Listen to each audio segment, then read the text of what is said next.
हमारे देश में डॉक्टर्स को भगवान का रूप दिया जाता है, लेकिन भगवान भी इस देश में शैतानों के शिकंजे में फंस जाते हैं। कोलकाता केस का जब पोस्टमार्टम हुआ तो वो सच निकल कर आया जो आपकी रूह कपा देगा। आपकी आंखों को, आपके कान को यकीन नहीं होगा कि बर्बरता कितनी इंतहा पार की जा सकती है। एक 30 साल की लेडी डॉक्टर के प्राइवेट पार्ट में 151 mg सीमेन मिलने की बात वहां के तमाम डॉक्टर्स कह रहे हैं पोस्टमार्टम रिपोर्ट के आधार पर। और अगर यह सच है तो फिर यह एक शख्स का तो नहीं है। पोस्टमार्टम रिपोर्ट कहती है कि उसके शरीर में कई लोगों ने उसे नोच खाया है और यह उस महिला के साथ है जिसके साथ इतनी बर्बरता के बाद उसके पिता को फोन करके कहा गया कि सर आपकी लड़की ने शायद खुद ही सुसाइड कर लिया। ये जो आरोपी जिसे पकड़ा पुलिस ने पहले, इसका खुद का पुलिस कनेक्शन सामने आ रहा है। लेकिन अब जो पोस्टमार्टम रिपोर्ट का सच है वो हैरान करने वाला है। इस महिला के प्राइवेट पार्ट पर गंभीर घाव पाए गए हैं। पोस्टमार्टम रिपोर्ट कहती है कि उसकी चीख दबाने के लिए उसकी नाक, मुंह को, गले को लगातार दबाया गया, दीवार की तरफ ऐसे रख के ऐसे दबा दिया। गला घोटने से थायराइड कार्टिलेज टूट गया। पोस्टमार्टम रिपोर्ट कहती है कि इस डॉक्टर के सिर को दीवार से सटाया गया था ताकि वो चिल्ला ना सके। उसके पेट पर, उसके होंठ पर, उसकी उंगलियों पर, उसके बाएं पैर पर चोट के निशान पाए गए। इसके बाद उस पर इतनी जोर से हमला किया गया कि उसके चश्मे टूट गए और शीशे जो थे चश्मे के वो उसकी आंखों में घुस गए। डॉक्टर्स प्रदर्शन करने वाले कहते हैं कि उसकी वजाइना से 151 mg सीमेन मिला है, जो एक शख्स का तो नहीं हो सकता। हालांकि कोलकाता पुलिस की महानता, ममता बनर्जी, कमाल देखिए। कोलकाता पुलिस सोशल मीडिया पर पोस्ट करने वालों को खोज रही है।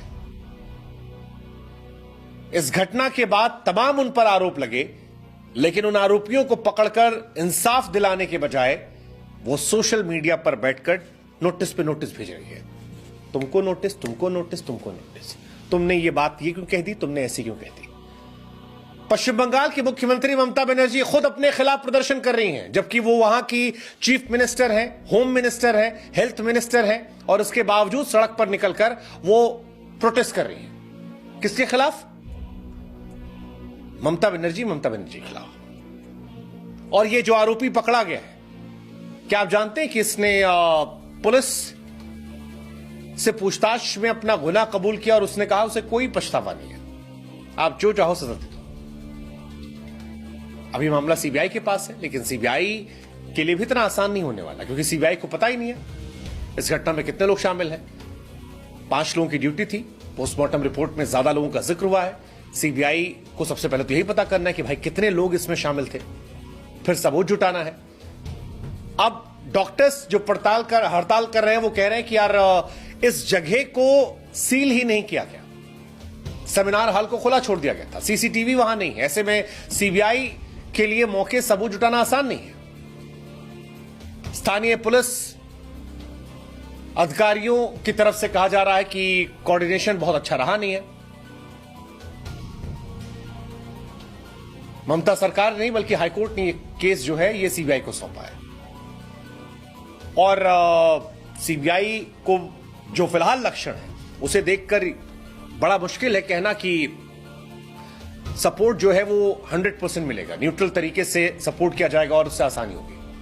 लेकिन उस लड़की की टूटी हुई टांग, प्राइवेट पार्ट में सीमेन का मिलना, जो आंखों में चश्मे का टूट कर जाना, ये सारी बातें रूह कपाने वाली है। ट्रेनी डॉक्टर थी, ड्यूटी कर रही थी। ये बहुत बहुत बहुत हैरान करने वाली कहानी है। कई अखबारों में छपी खबर के मुताबिक पोस्टमार्टम रिपोर्ट के हवाले से जो दावा किया गया वो बहुत परेशान करने वाला, और उसी के आधार पर कहा जा रहा है कि ये मल्टीपल लोगों के द्वारा किया गया है। शरीर के निशान में भी क्रूरता एक से ज्यादा लोगों के शामिल होने की इशारा करती है। बहुत सारी बातें। और सबसे हैरानी की बात है कि 9 अगस्त की सुबह जब इसकी बॉडी मिली तो प्रशासन पर आरोप है कि उसने पीड़िता के परिवार से झूठ बोला। कहा गया कि असिस्टेंट सुपरिटेंडेंट ने फोन करके कहा कि आपकी बेटी ने सुसाइड कर लिया। यह अपने आप में एक हैरान करने वाली कहानी है। सोशल मीडिया पर यह भी सवाल चल रहा है कि भाई इस मामले को दबाने की कोशिश की गई, लगातार दबाया गया। कोलकाता पुलिस ने पहली एफआईआर में लीपापोती की कोशिश की। घटना के बाद कोलकाता पुलिस ने जांच पड़ताल किए बिना 9 अगस्त की सुबह एक अप्राकृतिक मौत का केस रजिस्टर किया।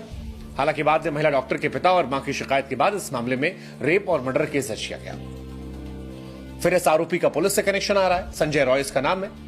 कहा जा रहा है कि कोलकाता पुलिस की 4th बटालियन के बैरक से गिरफ्तार हुआ और कई और बातें भी निकली जो इसके मजबूत कनेक्शन की इशारा कर रही है। 2019 में इसने सिविक वॉलंटियर के तौर पर कोलकाता पुलिस को ज्वाइन किया था। सिविक वॉलंटियर के तौर पर इसे 12,000 रुपए मिलते थे। आरोपी कोलकाता पुलिस लिखी टी शर्ट और टोपी पहनकर घुमा करता था। इसने बाइक पर भी इनफैक्ट पुलिस का स्टिकर लगा रखा है। पुलिस की 4th बटालियन के बैरक में रहा करता था। घटना दिन वाले भी दिन ये पुलिस चौकी से पकड़ा गया था।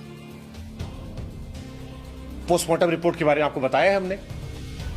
12 तारीख को पोस्टमार्टम रिपोर्ट के बाद जो सवाल आए वो हैरान करने वाले थे। चेहरे पर घाव, चीख कर दबाने के लिए नाक, मुंह, गला दबाया गया। गला घोटने से थायराइड कार्टिलेज टूटा। डॉक्टर के सिर को दीवार से पटका गया। पेट, होंठ, उंगलियां सब में चोट के निशान। चश्मा टूट गया, आंखों में घुस गए।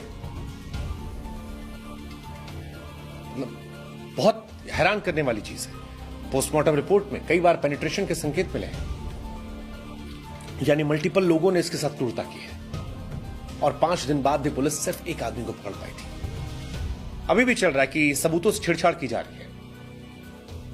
जहां पर यह शव मिला था, कहा जा रहा है उसके आसपास निर्माण कार्य, सफाई, पुताई, ये तमाम चीजें कराई गई ताकि सबूतों से छेड़छाड़ सके। क्यों, किस लिए, पता नहीं।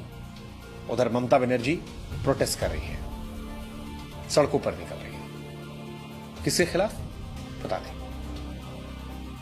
खुद चीफ मिनिस्टर है, खुद वो होम मिनिस्टर है, खुद हेल्थ मिनिस्टर है और वो प्रोटेस्ट कर रही है। क्या होगा इस देश का, पता नहीं। लेकिन ये देश महिलाओं के लिए सुरक्षित तो नजर नहीं आता है। इसके लिए जिम्मेदार हम और आप भी हैं।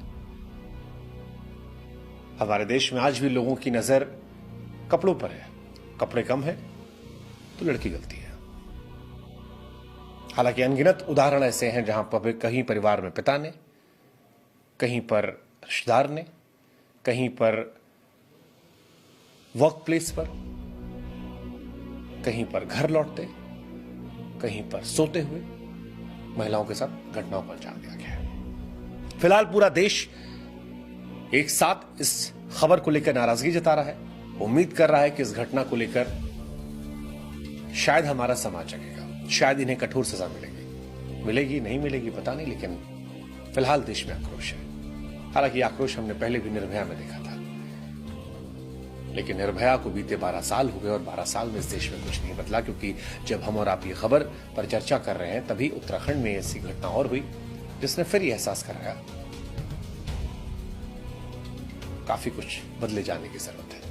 ऐसे नियम लाने की जरूरत है जिससे दोषियों को ऐसी सजा मिले जो आने वाले टाइम में नजीर बने, जिससे सुनकर कोई ऐसी हरकत करने के बारे में सोचने से पहले भी